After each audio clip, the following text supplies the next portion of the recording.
É um versículo muito conhecido e eu quero que você leia com muito carinho, e com muita atenção. É um dos textos clássicos para se falar sobre promessa de avivamento.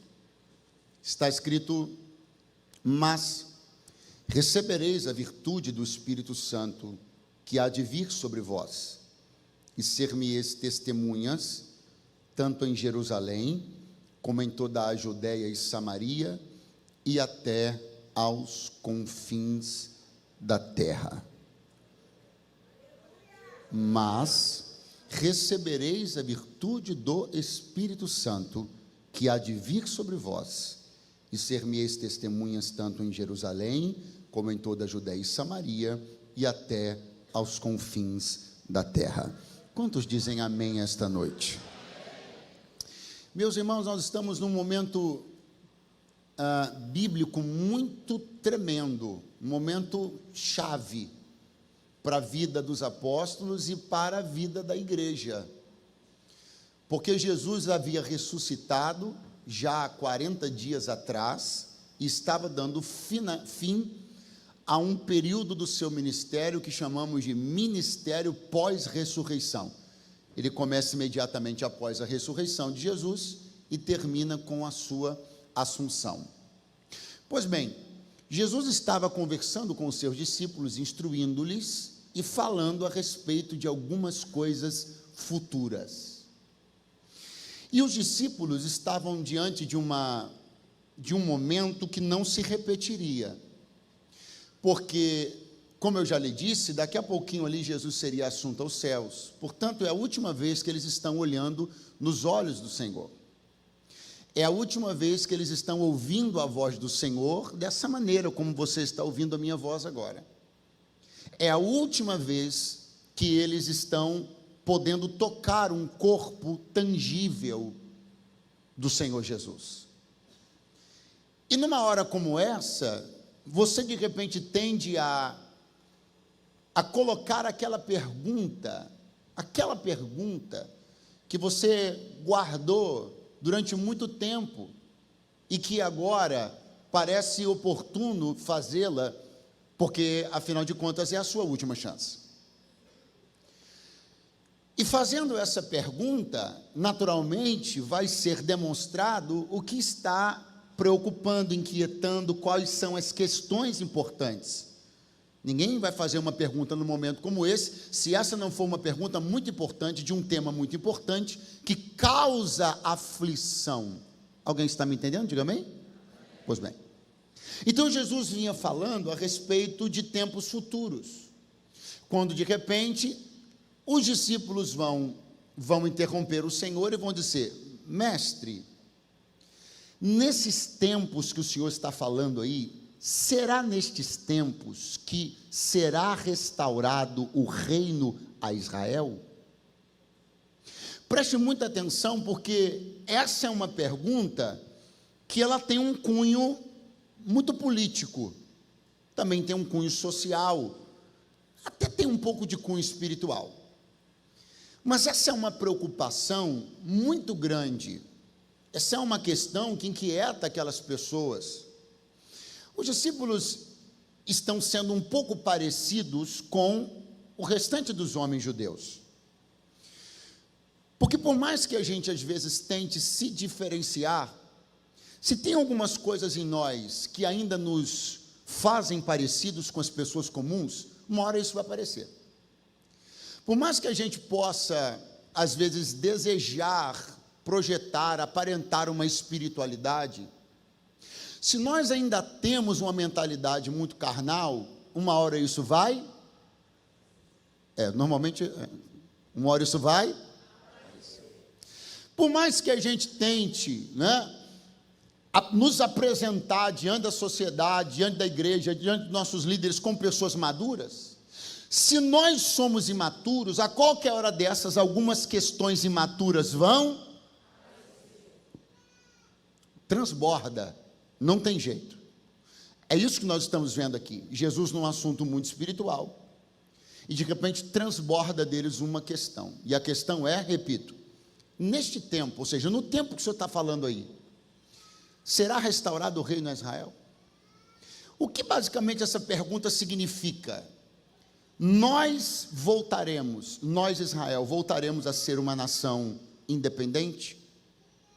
Porque desde o retorno do cativeiro, Israel foi uma nação vassala. Teve reis, vassalos. Comandantes, vassalos.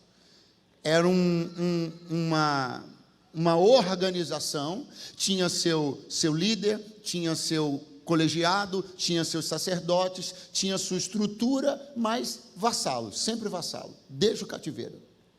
E os discípulos querem saber quando deixaremos de ser vassalos, quando o reino será restaurado a nós, quando nós voltaremos a ser uma nação independente que não esteja sob o comando, seja de Roma ou seja de qualquer outro império dominante da terra. Aí Jesus responde assim: não vos pertence saber os tempos ou as estações que o Pai estabeleceu pelo seu próprio poder. Eu não sei se, além dos discípulos e de mim, mais alguém aqui já apresentou uma questão para Deus e o Senhor simplesmente disse, ou você entendeu pelo silêncio: não te compete saber a resposta dessa pergunta. Eu não sei se, além de mim e dos discípulos, alguém já demorou muito tempo para criar coragem para fazer uma pergunta para Deus, para ouvi-lo dizer: não te compete saber a resposta desta pergunta. Parece que de repente tudo vai ficar muito constrangedor até. Parece que a despedida será imersa num ambiente um tanto quanto denso, tenso e desagradável. Afinal de contas, Jesus está dando uma resposta bastante dura. Não compete a vocês, é como dizer, não é da conta de vocês saber o que vocês estão querendo perguntar. Só que de repente, quando Jesus lança isso, e eles podem ou tendem a se sentir desprotegidos, desguarnecidos, despreparados, sem telhado, sem chão, sem saber como a gente fica, como vai ser o futuro, como as coisas vão acontecer. Aí Jesus entra no verso 8: mas recebereis a virtude do Espírito, que há de vir sobre vós. O verso 8, ele é tão celebrado no meio pentecostal, ele é tão amado, ele é tão celebrado, tão pregado, que faz-se até um equívoco grave: isolá-lo sem entender que ele está íntima e diretamente ligado ao verso anterior. Até porque ele começa com a palavra mas. Se o verso 8 começa com a palavra mas, nós temos uma questão literalmente ou literariamente que nos prende ao verso anterior. Não dá para começar uma frase com mas, sem que isso esteja ligado a algo que aconteceu anteriormente. Então esta virtude prometida por Jesus, aguardada pela igreja, ela é anunciada aos discípulos logo após a frustração de uma pergunta não respondida. Esta virtude anunciada por Jesus, esperada pela igreja, ela é apresentada por Jesus aos discípulos em meio a um momento onde eles estão abatidos, porque o tempo que eles queriam conhecer não era possível ser conhecido. Então, que virtude é esta, pastor? Se não uma virtude que entra perfeitamente para preencher a lacuna das respostas que não tive, das portas que não abriram, das curas que não recebi. O mas de Jesus está retumbante nos nossos ouvidos esta noite, e ele me trouxe para dizer: nem sempre suas questões serão respondidas, nem sempre o tempo que você quer saber será conhecido, nem sempre a porta que você bater vai se abrir, nem sempre o que você quiser será do jeito que você quiser, mas recebereis a virtude do Espírito. E já tem uma notícia: não se engane, ela não é uma balinha, ela não é um docinho para colocar na boca de criança que não recebeu o que queria, ela não é um consolo ridículo, ela não é uma tentativa pequena de fazer com que alguém pare de chorar. Não, não é chupeta na boca de criança. Virtude compensa, completa, preenche. Virtude faz o crente ficar de pé. Oh, aleluia! Aleluia! A respeito de todas as perguntas que ainda estão sem resposta, Deus me trouxe hoje aqui para dizer: mas tem virtude disponível. A respeito de todas as coisas que a estas alturas, quase no meado de julho, não aconteceram este ano, o Senhor me trouxe para lhe dizer: mas recebereis a virtude. Só existe um elemento que vem do céu para o homem e que faz com que o homem possa suportar o tempo da espera de pé e crente, e esse elemento se chama virtude. Pega a mão de alguém que está do seu lado e diga: você não tem outra saída, só se espera, só se suporta o tempo da espera de pé e crente, cheio de virtude.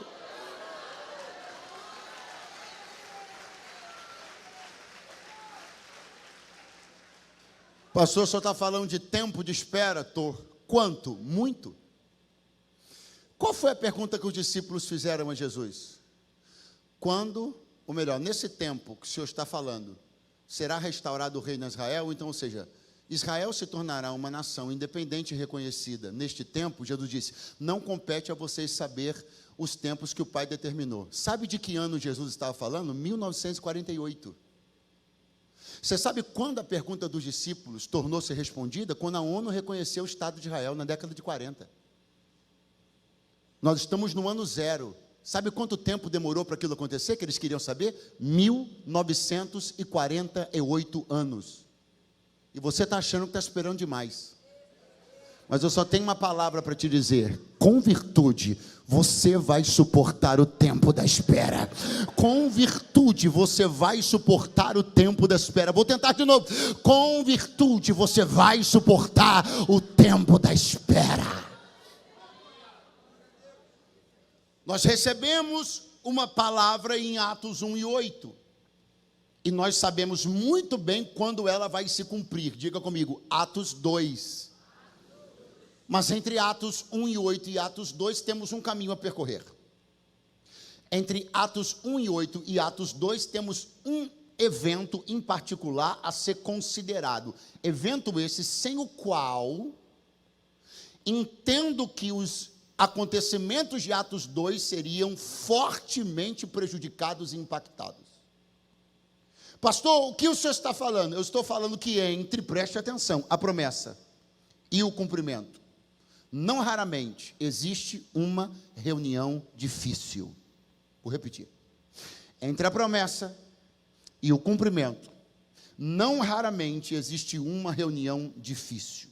Pastor, eu vou participar? Não, você vai presidir. A parte mais difícil é que você não será um participante desta reunião. Você será o presidente desta reunião. Você vai invocar essa reunião, vai convocar a reunião, melhor dizendo. Você vai formular a pauta. Você vai se colocar de pé. Vai dizer o que tem que ser dito.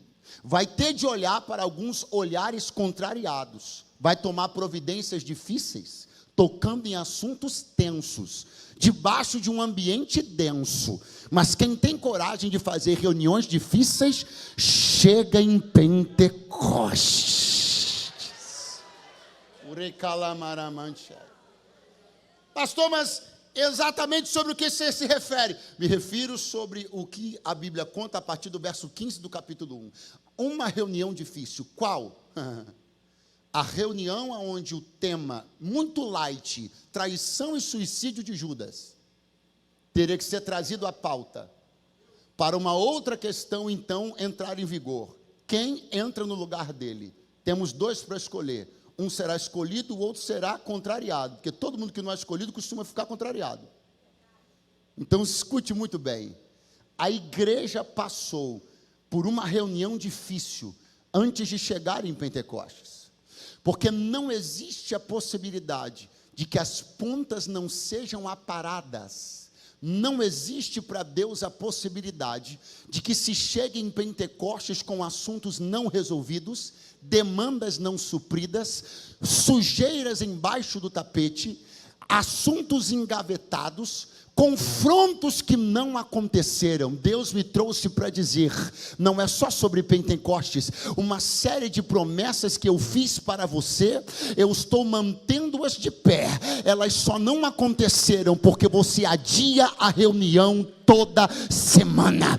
Experimenta tratar do que tem que ser tratado, experimenta convocar uma reunião na sua família amanhã e começar a dizer o que tem que ser dito para quem precisa ouvir.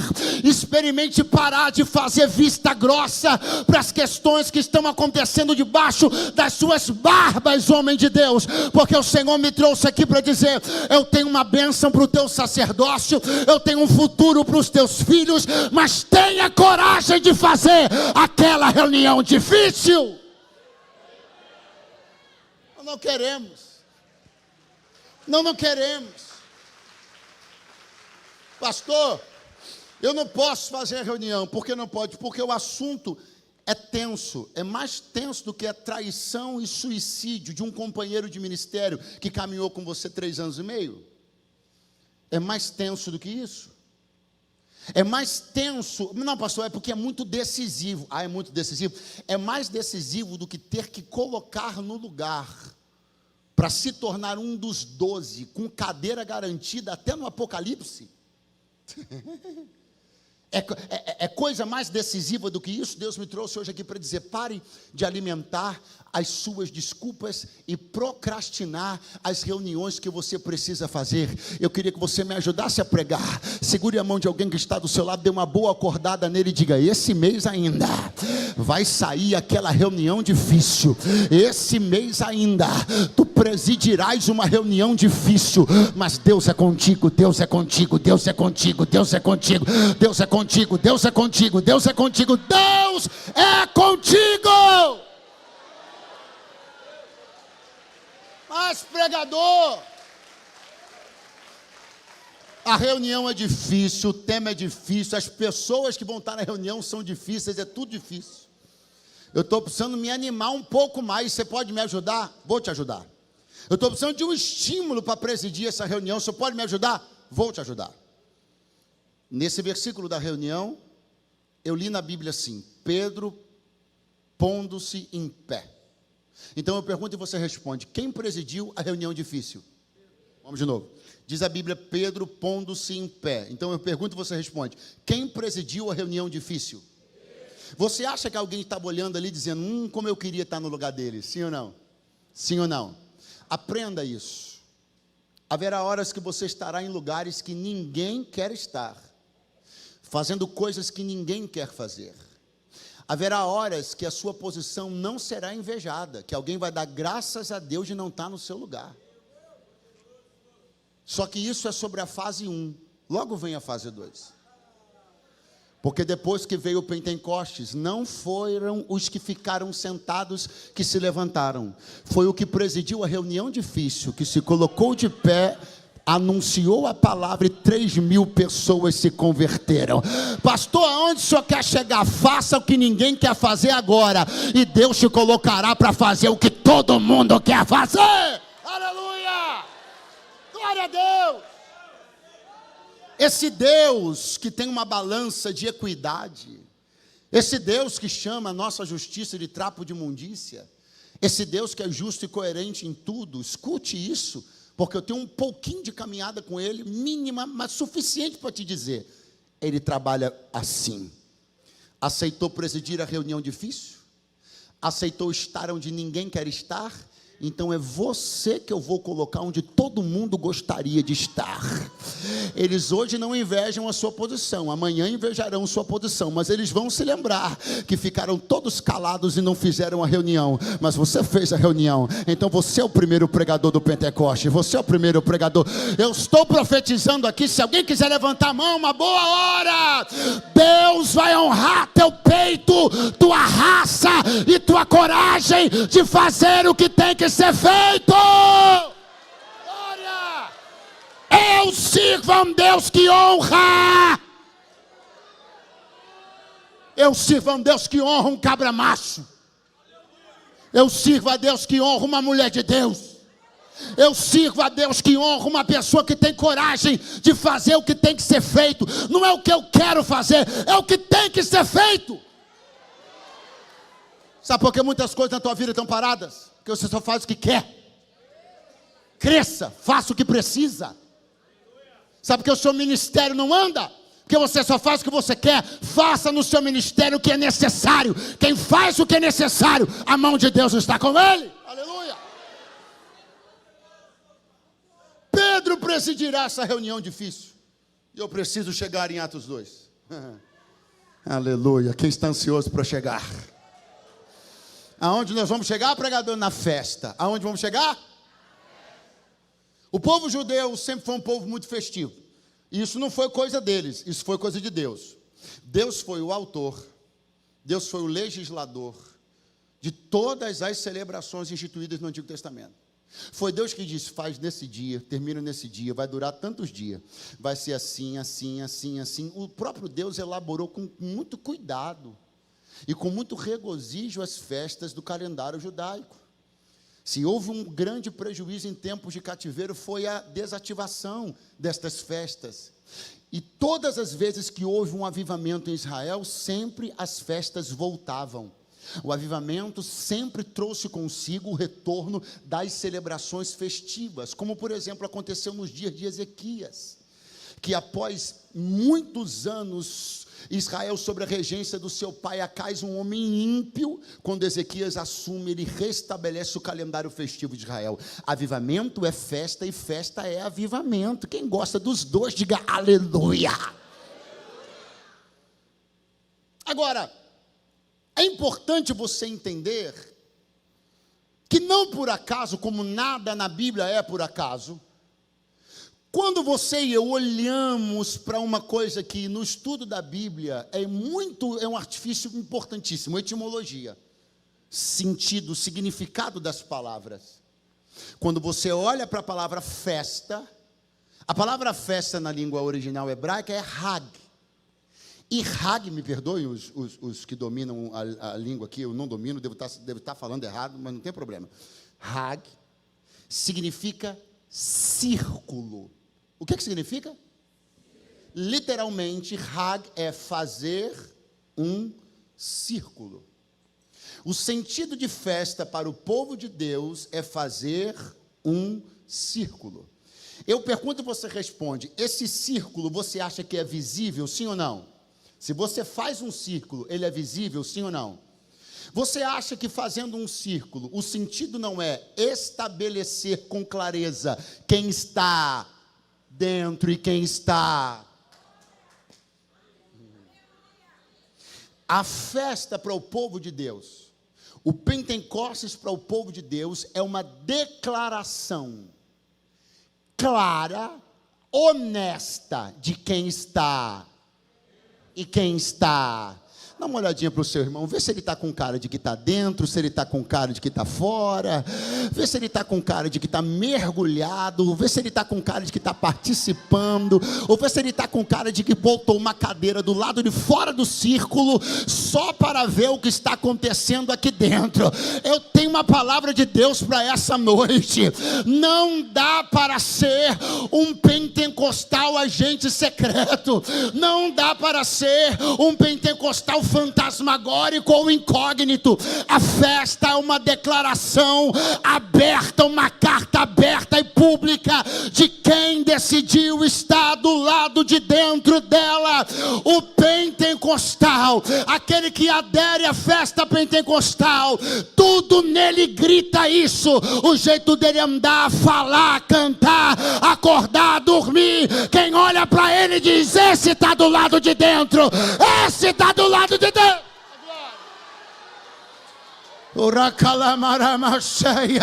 Eu tenho uma palavra de Deus para você que estava como espectador desde a terça-feira. Terça-feira você se assustou, quarta-feira você se acostumou e na quinta-feira você vai entrar. Terça-feira você se assustou, quarta você se acostumou, mas na quinta você vai entrar. Entra, entra, entra, entra. Pastor, preciso me sentir convidado a entrar. Ok. Preciso me sentir empolgado a entrar. Amém. Preciso me sentir animado a entrar. O senhor que está aí do lado de dentro, fala para mim mais ou menos como é que está aí, para eu saber se vale a pena entrar. Então eu vou te falar como é que está aqui. Aqui do lado de dentro nós acreditamos. Aqui do lado de dentro acreditamos que pessoas que falam português, inglês, alemão, japonês, quando recebem a virtude do Espírito Santo, eles falam em outras línguas, não são línguas conhecidas, não há escola de idiomas que as possa ensinar, não há poliglota que domine estas línguas. Elas podem ser faladas pelos doutos, podem ser faladas pelos indoutos. Pastor, como é que está aí dentro? Eu vou te falar, aqui dentro a gente acredita que os milagres não ficaram resumidos à igreja primitiva. Aqui do lado de dentro a gente acredita que Jesus Cristo é o mesmo ontem, hoje, será eternamente. Aqui do lado de dentro é uma confissão de fé pentecostal. Aqui do lado de dentro não somos cessacionistas, porque não cessou o fogo, não cessou a cura, não cessou a glória, não cessou a graça. Aqui do lado de dentro somos continuistas, porque o poder que a igreja de Atos 2 recebeu, a igreja do Recreio recebe também. Aqui do lado de dentro nós acreditamos em milagres. Aqui do lado de dentro eu olho para a Bíblia e vejo a Bíblia dizer que João Batista, nele encerrou-se a lei e os profetas. Mas aqui do lado de dentro eu entendo que a Bíblia está falando sobre o ministério canônico dos profetas. Então João Batista é o último dos profetas canônicos, porque aqui do lado de dentro eu acredito que Deus ainda levanta profetas.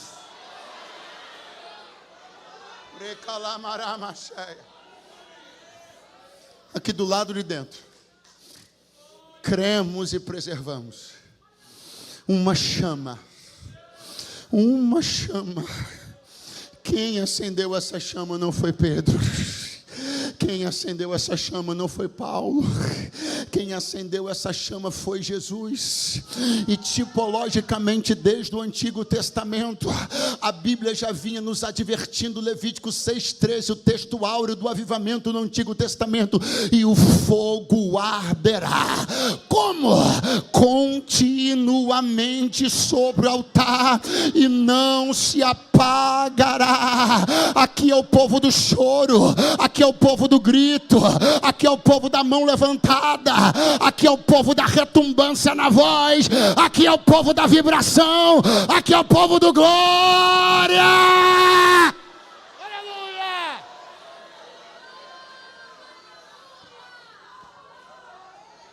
Nós estamos do lado de dentro e alguém está achando que esta é uma fala sectarista, mas ela está longe de ser sectarista. A festa é um círculo, o círculo é uma declaração clara, o círculo é um testemunho claro de quem está dentro, de quem está fora.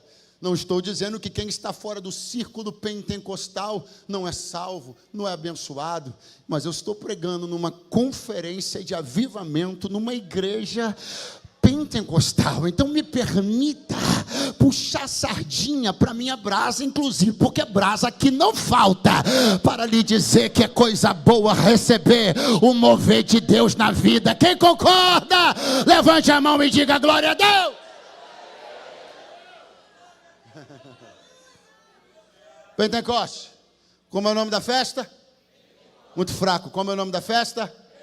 Você pode fazer melhor. Qual é o nome da festa?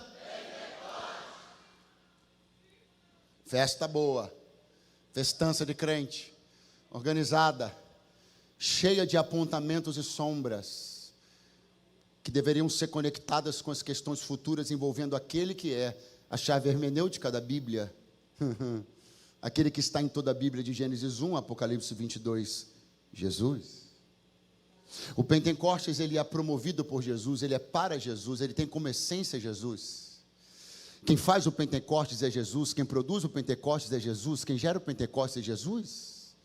Nenhum homem de Deus, por mais poderoso em palavras ou em unção que fosse, poderia derramar tamanho poder sobre uma igreja, um poder suficiente para transcender décadas, séculos, milênios e continuar,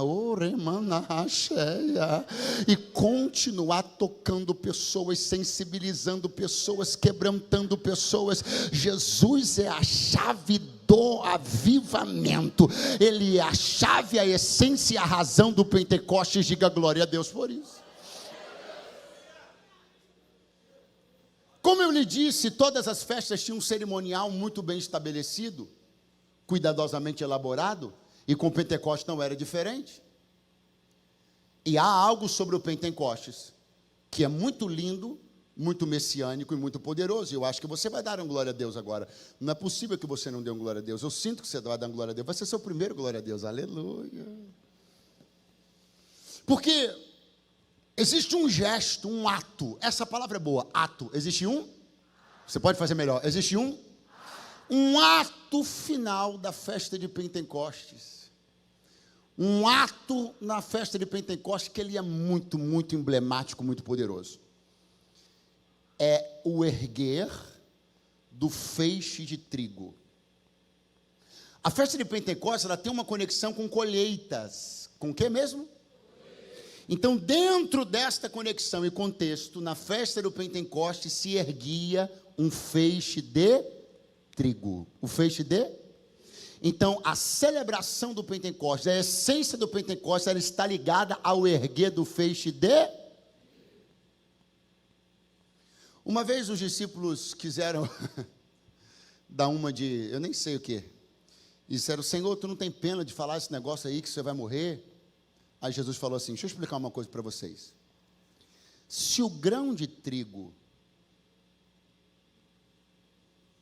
não cair no chão e morrer, pastor, então me explica isso. Com todo prazer.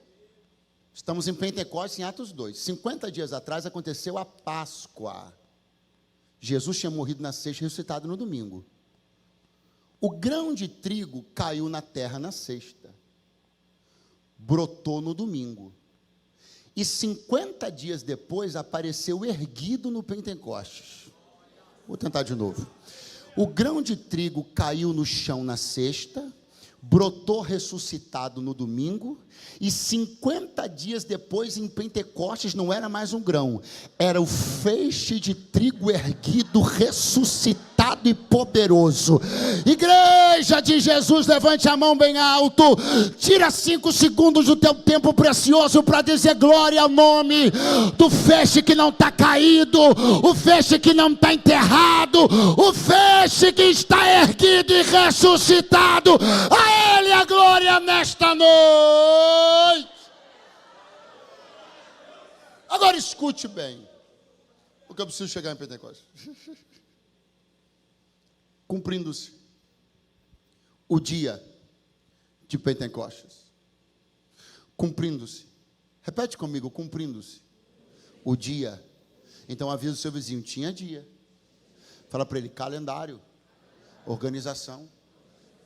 Eu quero mostrar a você que nós estamos falando de uma coisa tem um dia.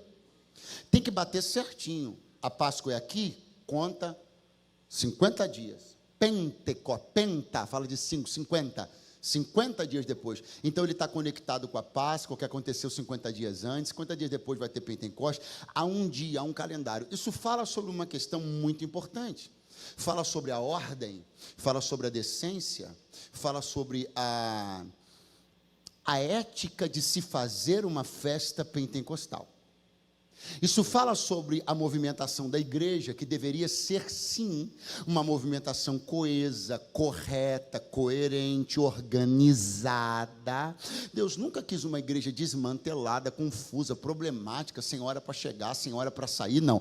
Cumprindo-se o dia de Pentecostes, há um dia, um horário, uma regra, uma liturgia. Tudo isso aqui é muito ordinário, e o que é ordinário é muito importante. Ninguém vive sem cumprir o que é ordinário. Mas não se vive igreja só assim. Tem que ter isso aqui, ó. E de repente. Pastor, o que você quer apresentar? O equilíbrio perfeito entre o ordinário e o de repente. Nenhuma igreja sobrevive só com o ordinário. Nenhuma igreja sobrevive só com de repente. Por que não pode sobreviver só com de repente? Porque aí ela não tem horário, não tem regra, não tem ética. Como a igreja de Corinto, uma bagunça, todo mundo falando língua estranha, um atropelando o outro, acotovelando o outro. Então não pode viver só de repente. Tem que ter horário, tem que ter regra, tem que ter as coisas bonitinhas, arrumadinhas, né? A gente é pentecostal, mas não é cego. A gente sabe que tem uma reunião pentecostal que só tem de repente, aleluia. Não tem nada de cumprindo-se o dia, é tudo de repente. De repente começa o culto, de repente acaba, de repente vai todo mundo embora, de repente o pessoal levanta e sai, de repente um vaso bate com a cabeça no de repente, e não se vive só de repente, mas também não se vive só de cumprindo-se o dia, não se vive só do ordinário, do programado. A previsibilidade pode gerar uma coisa entediante. É possível que haja previsibilidade. O culto tem uma hora prevista para começar, uma hora prevista para acabar, que inclusive hoje não vai ser a hora que você achou que ia acabar, aleluia, porque Deus também tem os seus de repente. Então levanta a sua mão mais alto que você puder. Tem culto organizado, hora para começar, hora para acabar. O louvor sabe quantas músicas vai cantar, os músicos sabem que vão tocar naquele dia, tem escala para o voluntário, está tudo organizado, mas nada disso significa que aqui não haja espaço para o de repente de Deus, aleluia. Oh, glória! Oh, glória! Que o nosso senso de ordem não roube de nós o prazer do de repente. Que o nosso senso de organização, que é tão válido, não roube de nós o perfume do de repente. Ter o de repente é viver uma vida que não está resumida à previsibilidade. Ter o de repente é viver uma vida que não é religiosa. Ter o de repente é deixar o Espírito ser Espírito, deixar Deus ser Deus. Ter o de repente é deixar a palavra fazer o que ela quiser. Ter o de repente é insurgir-se contra a monotonia. Ter o de repente é se levantar contra o engessamento espiritual. Ter o de repente é estar aberto para deixar Deus fazer o que Ele quiser, na hora que Ele quiser. Então acorda, a pessoa que está do teu lado, fala para ele: eu estou sentindo que está faltando um pouquinho de repente na tua vida, mas de repente Deus te pega, de repente Deus te enche, de repente Deus te cura, de repente Deus sacode, de repente.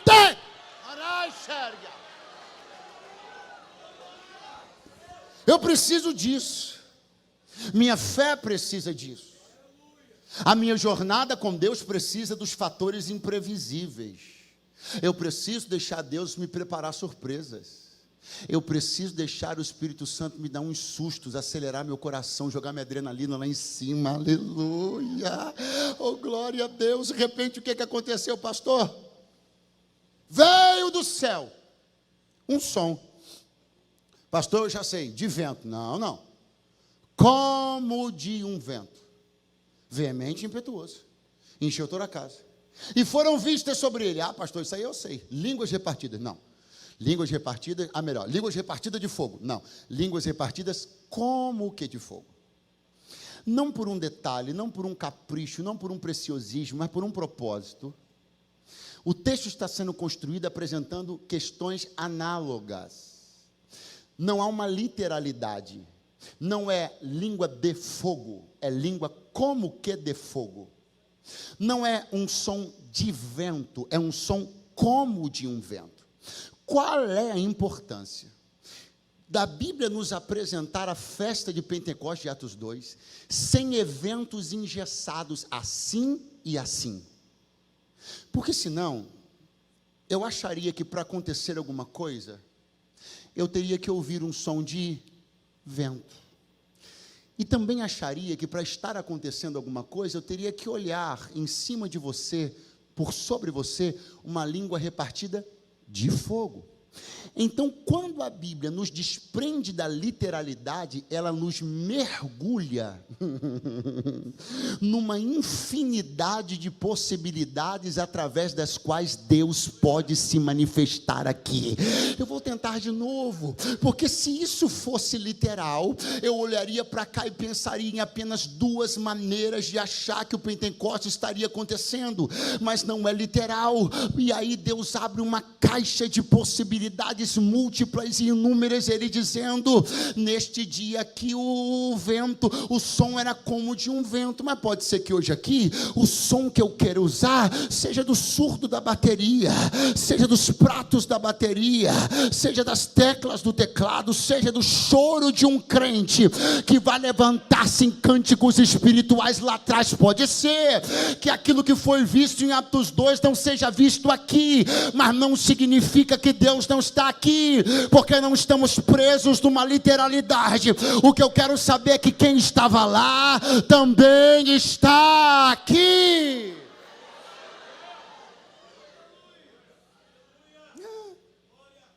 120 pessoas, fechei a Bíblia, cheias do Espírito Santo. Quantas pessoas? Estou arredondando. Quantas pessoas? Você pode fazer melhor. Quantas pessoas? Se prepare, porque agora está todo mundo cheio. E uma coisa muito interessante vai começar.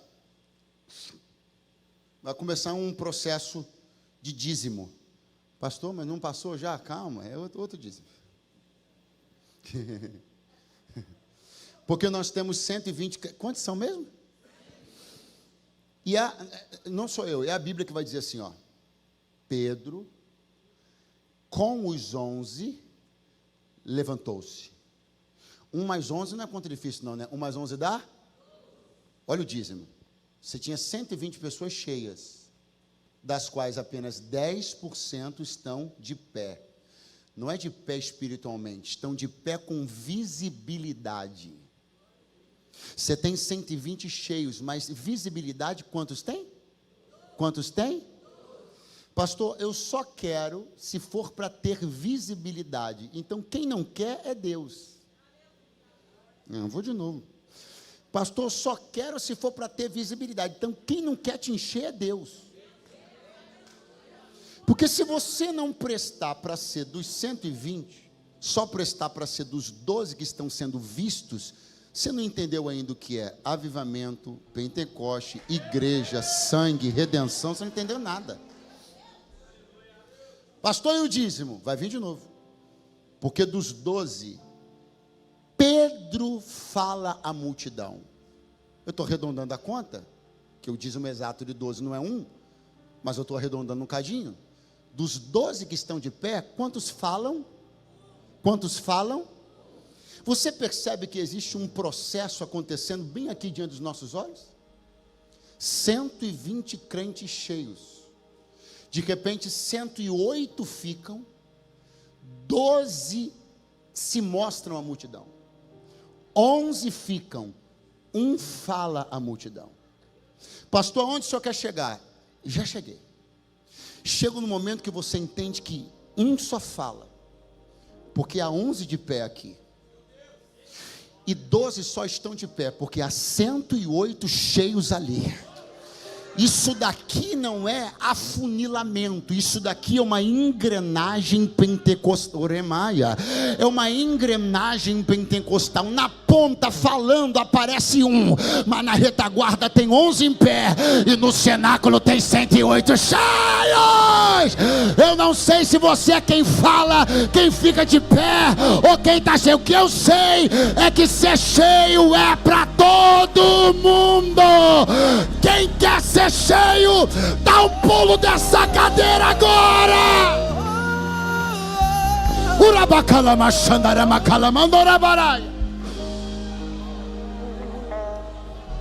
Não se engane. Não se engane. As engrenagens do reino não são ostensivas. As engrenagens do reino são cuidadosamente escondidas. Deus tem gente muito preciosa que você nunca ouviu falar, e que se não fosse eles, pessoas das quais você já ouviu falar, não estariam de pé. Eu não digo isso com falsa modéstia, mas eu não tenho um nome assim tão conhecido no Brasil. Sou conhecido, porém não tão conhecido. Mas aqui na minha igreja, aqui na Devec Recreio, eu penso que a grande maioria das pessoas aqui me conhece. Então vamos lá. Você conhece o pastor Eduardo Gonçalves? Você conhece ele? Abaixa só um pouquinho. Você está me vendo de pé hoje aqui, sim ou não? Você está ouvindo a minha mensagem, sim ou não? Você me conhece? Você conhece a Consuelo Maria? Conhece?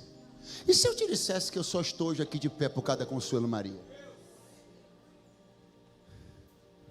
Eu só tenho um nome, poderia citar 10, 12, 15 pessoas que carregaram minha vida, minha casa e meu ministério nos joelhos. Ninguém está de pé falando sem uma retaguarda. Escute-me bem, porque estar nessa retaguarda é tão honroso quanto estar na frente falando. Eu disse algo esses dias e vou dizer de novo aqui. Hoje nós estivemos com a alegria de ter o nosso pastor participando de uma audiência pública no Senado Federal. Quantas pessoas falaram no Senado Federal hoje? Quem foi? Quem foi? Estou falando do nosso pastor. Então quem falou? Quem falou? Mas você tem ideia por que ele está falando? Porque tem 11 na retaguarda e 108 cheios do Espírito. Ninguém se sustenta de pé falando sem uma retaguarda de gente cheia do Espírito Santo. Levante a tua mão mais alto que você puder. O que Deus vai entregar a você vai sustentar um ministério de alguém, a vida de alguém, o negócio de alguém, a família de alguém. Eu estou pregando para gente que é engrenagem poderosa no reino de Deus. Uns vistos, outros não, mas todos eles cheios.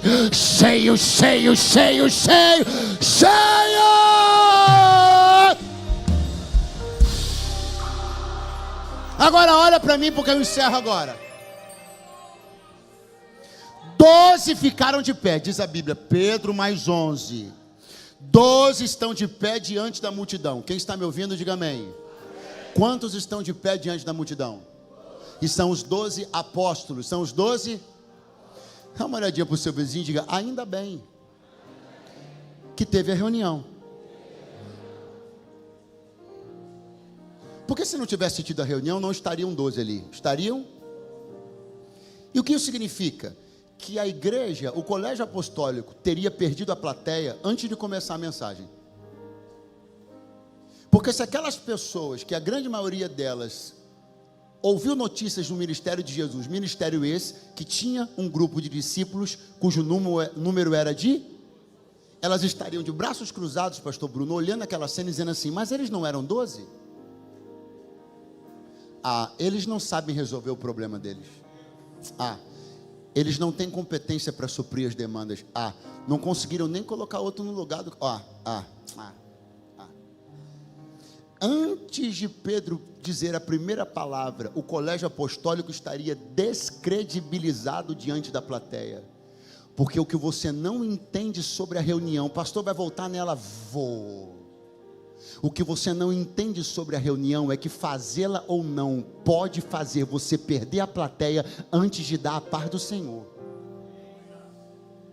O que o teu adversário quer é estragar a foto, é emitir uma mensagem que cause descrédito nas pessoas, ao ver um grupo apostólico, uma igreja, uma liderança, uma empresa desmantelada, incapaz de lidar com suas próprias questões problemáticas. Mas não entre nós, porque o Senhor nos reúne para dizer: eu estou falando com gente que vai fazer suas reuniões necessárias, e quando estiverem de pé diante do povo, não vai ter burburinho, não vai ter mimimi, pode até falar que não gosta do tom da minha voz, mas vai saber que eu sou uma pessoa resolvida.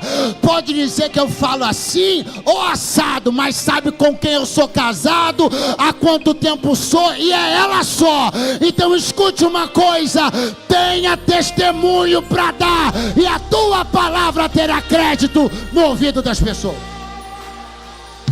Segura a mão da pessoa que está do teu lado agora. Vem Paulo, deixa Deus te usar um cadinho mais. Vem, eu tenho 4 minutos ainda. Dá uma acordada no teu irmão. Diga aí: todos foram cheios do Espírito Santo. Eu já estou me preparando para a vigília, aleluia. E todos foram cheios do Espírito Santo. Se é dos 108, se é dos 12, se é do 1, todos foram cheios do Espírito Santo. Se ser cheio do Espírito Santo é uma pauta que te anima, abra a tua boquinha agora e começa a fazer do jeitinho antigo. Daquele jeitinho que eu me lembro nos dias de carnaval, porta de igreja fechada e as crianças dizendo: glória a Deus, glória, glória, glória, glória, glória, glória, glória, glória, glória, glória. Jesus ainda enche no glória, Jesus ainda enche no glória, ainda batiza no glória, ainda renova no glória. Esconda-me em ti, nas asas do teu amor. Esconda-me em ti, esconda-me em ti, nas asas do teu amor. Seja cheio do Espírito Santo. Como eu amo seu nome, mas és o nome mais lindo que eu conheço. Como eu amo seu nome, e como eu amo seu nome, e tens o nome mais lindo que eu conheço. Como eu amo seu nome, e vem mais uma vez e faz tudo novo. Vem mais uma vez e agita todo o meu ser, faz a eternidade se alinhar com o natural, e até nós que somos proclamamos: aviva-nos, aviva-nos, aviva-nos, Senhor.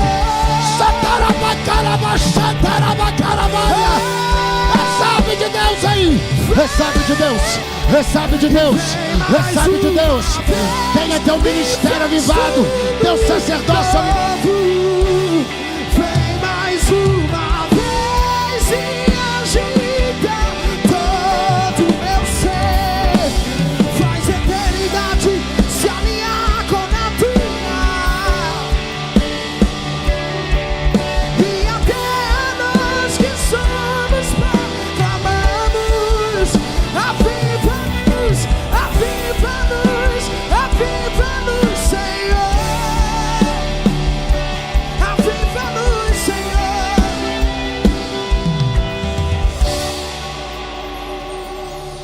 Eu não sei se a pergunta que você trouxe para fazer para Jesus essa noite será respondida do jeito que você gostaria, mas recebereis a virtude.